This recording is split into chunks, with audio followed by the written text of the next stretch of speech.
ආයිබෝවන් යාළුවනේ ආතල් කිචන් එකෙන් අද මම ඔයාලට කියලා දෙන්නේ තේ වෙලාවට ලේසියෙන්ම කටට සැරට ගොඩක් රසවත් කෑමක් හදාගන්න කොහොමද කියලා.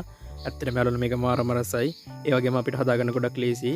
අපි නම් බලමු අඩුවම ද්‍රව්‍ය ප්‍රමාණයකින් ගොඩක් රසට මේක හදාගන්න කොහොමද කියලා. මම මුලින්ම මේ විදිහට පාන් පිටි ලෑස්ති කරගත්තා. අවශ්‍ය ද්‍රව්‍ය සහ ප්‍රමාණයන් වීඩියෝ පල්ලෙන් දාලා තියෙනවා. එතනින් අරගන්න. ඊට අමතරව ලොකු ලුණු ගෙඩියක් මේ විදිහට කපලා අරන් තියෙනවා. ඒ වගේම කරපිංචා, අමු මිරිස්, ඒ වගේම සුදු ලුණු ලෑස්ති කර ගන්න ඕන. ඒ වගේම බිත්තර තම්බල ලෑස්ති කර ගන්න ඕන. ඊට අමතරව බටර් හොතෙල්, ඒ වගේම කෑලි මිරිස් ටිකක්, ගම් මිරිස් කුඩු, කහ කුඩු, ඒ වගේම ලුණු කුඩු. මේ ඔක්කොම ලෑස්ති කරගත්තන් පස්සේ මම මේ විදිහට පාන් පිටියකට කෑලි මිරිස්, ගම් මිරිස් කුඩු, ලුණු, ඒ වගේම කහ කුඩු, ඊට අමතරව බටර් එකතු කර ගන්නවා. ඔයාලට බටර් නැත්නම් තෙල් උනත් එකතු කර ගන්න පුළුවන්. ඊට පස්සේ මේ ටික වතුර නොදා මේ විදිහට පොඩ්ඩක් කලවම් කර ගන්න ඕන.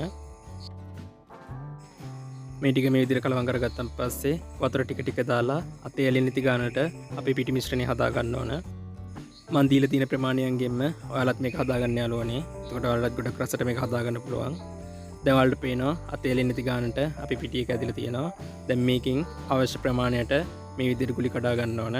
කඩලා විනාඩි 10ක් විතර මේක පැත්තකින් තියන්න. ඊට පස්සේ අපේ ලුණු බෙතුම හදාගමු. මම මේ විදිහට තෙල් ටිකක් රත් කරලා ඒකට එනසල් ඒ වගේම සුදු ලුණු එකතු කර ගන්නවා. ඒ ටික හොඳ සුවඳක් එනකන් රත් වුණාන් පස්සේ අපේ කරපිංචා, අමු මිරිස් ඒ වගේම අපි කපාගත්ත ලොකු ලුණු ටික මේ විදිහට එකතු කර ගන්න ඕන. ඊට පස්සේ සාමාන්‍ය ගින්දරේ විනාඩි 2ක් විතර අපි මේක හොඳින් රත් කර ගන්න ඕන. ලුණු ටික විනාඩි 2ක් විතර හොඳින් රත් වුණාන් පස්සේ අපි ඒකට මේ විදිහට කෑලි මිරිස්, කහ කුඩු, ගම් මිරිස් කුඩු, ඒ වගේම ලුණු එකතු කර ගන්නවා. ඔයාලගේ සාර අනුව ගම් මිරිස් කුඩු සහ කෑලි මිරිස් එකතු කර ගන්න. ඊට පස්සේ අපි ආයෙ මේක විනාඩියක් විතර හොඳින් රත් කර ගන්න ඕන. ඔයාලට කැමති නම් යාළුවනේ මේකට සීනි එකතු කරලා සීනි සම්බෝලනවත් හදා ගන්න පුළුවන්. ඔයාලා කැමති විදිහට ඒක හදා ගන්න. ඒකත් හදාගෙන ඉවරුනන් පස්සේ අපි පැත්තකින් තියපුව අපි පිටි පොල අරගෙන මේ විදිහට හොඳට තුනී කර ගන්න ඕන. ඔයාලට පුළුවන් තරම් මේක ඝන කමඩු වෙන්න තුනී කරගන්න. ඒ වගේම තමයි යාළුවනේ මේ වගේ ගොඩක් ලේසියෙන් තේ වෙලාවට සමෝසා හදාගන්න විදිහත් මම මීට කලින් දාලා තියෙනවා.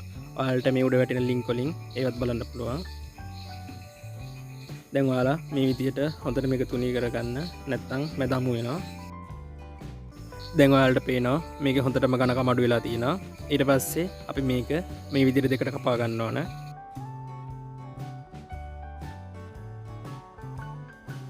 කපා ගත්තන් පස්සේ මේ විදිහට එකක් උඩ එකක් තියාගන්න. තියලා පොඩ්ඩක් හද කරගන්න යාළුවනේ. ඊට පස්සේ අපි මේකට අපි හදාගත්ත ලුණු මිශ්‍රණය එකතු කරගන්නවා. ගොඩක් එකතු කරගන්න එපා යාළුවනේ. මොනොත් අපිට ලස්සනට මේක හදාගන්න බැරි වෙනවා. ඊට පස්සේ තඹගත්ත බිත්තර පළුවන් මේකට මේ විදිහට තියාගන්න. තියලා මේ විදිහට හොඳට මේක තද කරගන්න යාළුවනේ. හරිම ලේසි. ලොකු වැඩක් කරන්න නෑ මේකේ. මේ විදිහට හතර පැත්තම හොඳින් තද කරගන්න. ඊට පස්සේ ලස්සන හැඩයක් එනකන් මේ කොන් ටික හොඳින් නවා ගන්න.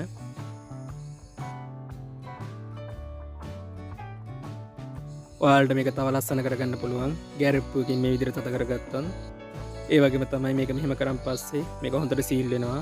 එතකොට මිශ්‍රණය එළියට එන්නෙත් නෑ. දැන් ඔයාලට පේනවා මේක හැමතැනම හොඳට වැහිලා තියෙනවා. මීටත් වඩා ලස්සනට ඔයාලා මේක හදාගන්න.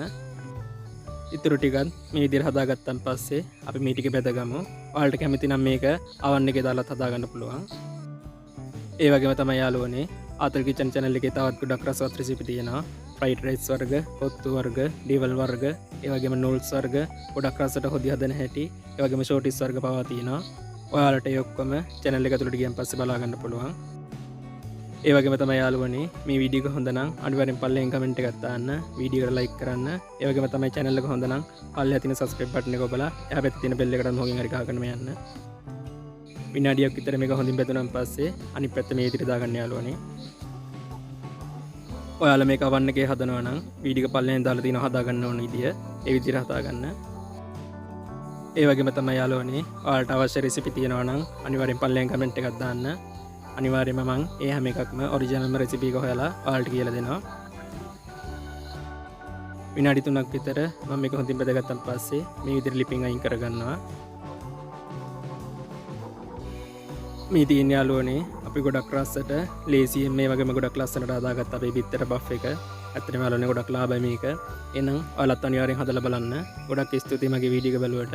තවත් ගොඩක් රසවත් වීඩියෝ එකක් අරගෙන මම ඉක්මනට මෙන්නම්. හැමෝටම බුදු සරණයි. දේවීටයි මං ගියා.